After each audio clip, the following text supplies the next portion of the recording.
And their spouses coming over for a date night. And we all share the same love for a good shrimp boil, so come with me to host date night. If you're having dinner with me, we're just gonna be having sourdough as a side. That's just how it's going to be, whether it goes with dinner or not.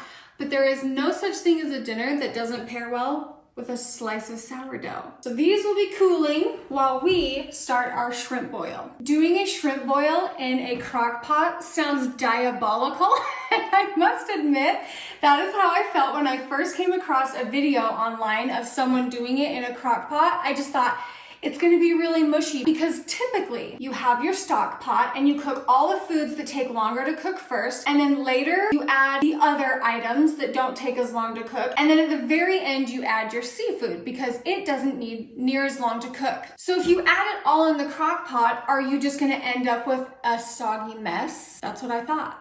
That's what I thought, but the famous saying, don't knock it till you try it. We were in an RV and I didn't have another option, so it all went in the pot, and guess what? It turned out phenomenal. So let's start with these baby potatoes. This came in a bag of golden and red, so that's what we're gonna do. I've got them washed and dried on the cutest towel that ever graced planet Earth. We're gonna load these up into the crock pot. I'm sorry, what? Cutest towel ever. We've got our frozen corn, and there is no exact amount. You just eyeball for however big your pot is. You eyeball for however many people you've got coming over. So frozen corn, into the pot it goes. The first time I ever put an onion in here, I just went into muscle memory and I diced up an onion.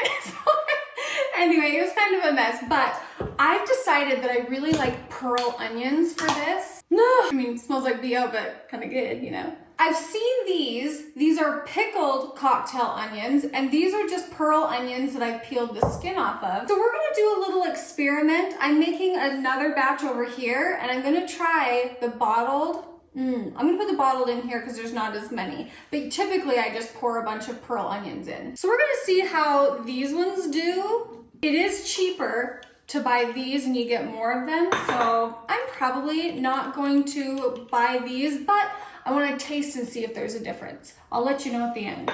And you know what I like to keep these jars for? Draining grease in. They're perfect. I peeled all my garlic last night, so we're just gonna mince a whole bunch of garlic and get it in here. I've used the jar of minced garlic. It does not taste like minced garlic. I think it is the most disgusting flavor in the world. It literally doesn't even taste like garlic. I don't understand. I know people use it out of convenience, but fresh minced garlic is the taste. That's what you want. And again, if you're a garlic lover, there's no such thing as too much garlic. If you are a little more sensitive to it, don't add so much. And if you're not comfortable with measuring with your heart, you need to get comfortable because that is just the best way to cook. However, I do understand that it's kind of hard to eyeball, especially if you've never done it. So I think that's good. Is it good?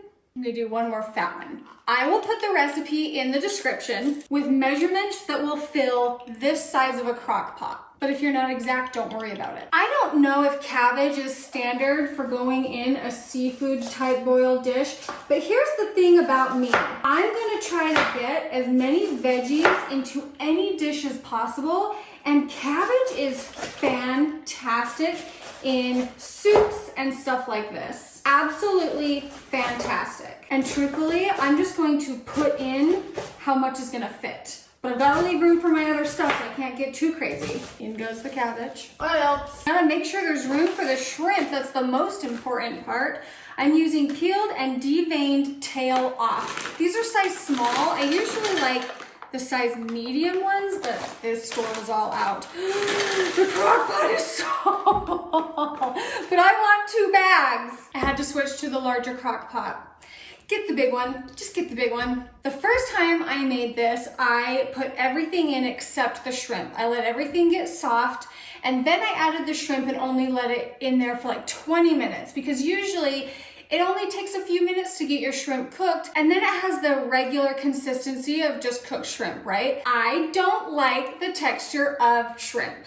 I don't like when you have to bite through it. I don't like that it's kind of, I just don't like it. But when you let it cook all day in the crock pot, it softens and it feels so soft, and there's no like bite through on it. It's just soft. But it's not mushy. It's not gross and mushy. It just has this nice softness to it with all the flavor. It's so good. That is how I prefer it. If you don't want your shrimp soft, this feels kind of weird, but time and place.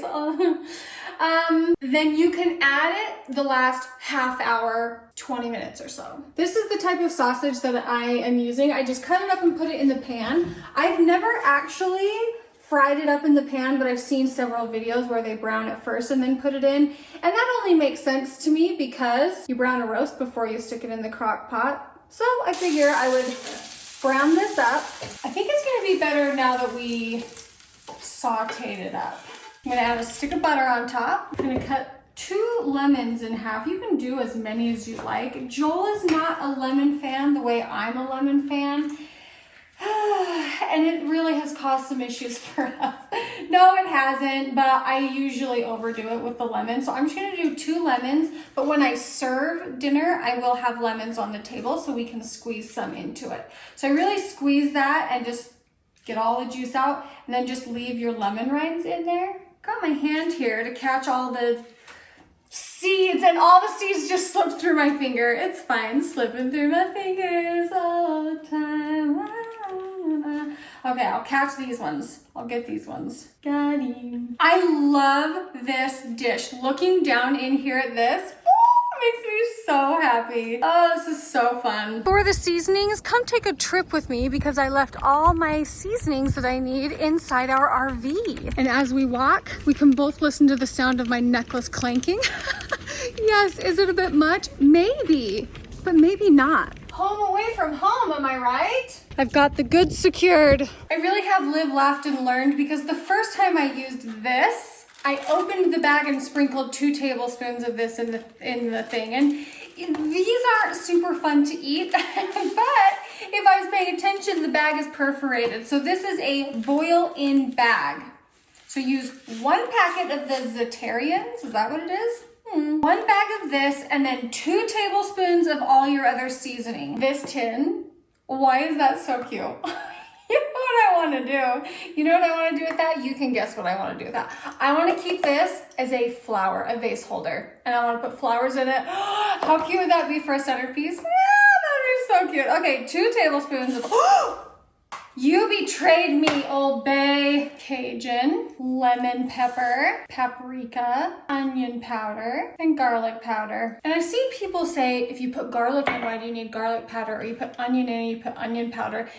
They have 2 completely different tastes, they really do. Now we're gonna cover everything with liquid. I don't care if you wanna use chicken broth, chicken stock, if you wanna use water, it really doesn't matter. Just put some liquid in here, and I never, and I mean never, waste a good brew, a good stock. I take whatever juice is left over when we're done eating the meal, and I freeze it, and then I use it when I cook my rice or quinoa or anything like that that requires another liquid. It adds the best flavor. All right, here is what we look like. It looks like a little bit of a mess, but just trust. I'm gonna put the lid on this, set it to high, and we're gonna let this cook for about 5 hours or until your potatoes are soft. While the crock pots are cooking, I cut up some pineapple, strawberries, and blueberries. I am in love with this salad that I've been making. I'm just going to add some bow tie pasta to the bowl, some diced chicken. This is a rotisserie chicken. Here's some shredded parm. My favorite is shaved parm, but this is what the store had, so this is what we're going with. This is romaine lettuce that I've cut up. I am a huge fan of making your own salad dressing. It is always better and it's so much more healthy for you. However, I am extremely intimidated in making Caesar dressing. I don't know if I can do it with the whole anchovy thing. I tried several different ones from the grocery store, and the one that's made by Olive Garden is just phenomenal. The other ones have these weird kind of tastes. I don't know. This one's good. Don't be shy, be generous. Once it's all tossed, it is your duty to top it with fresh cracked pepper. The last thing that I need to plate before we have dinner is the bread. And I'm happy to get this cut before people get here, because when I've had people over for dinner before and I have to cut the bread in front of them, immediately I am sweating. It's like, you have to manhandle this bread. Okay, there you go.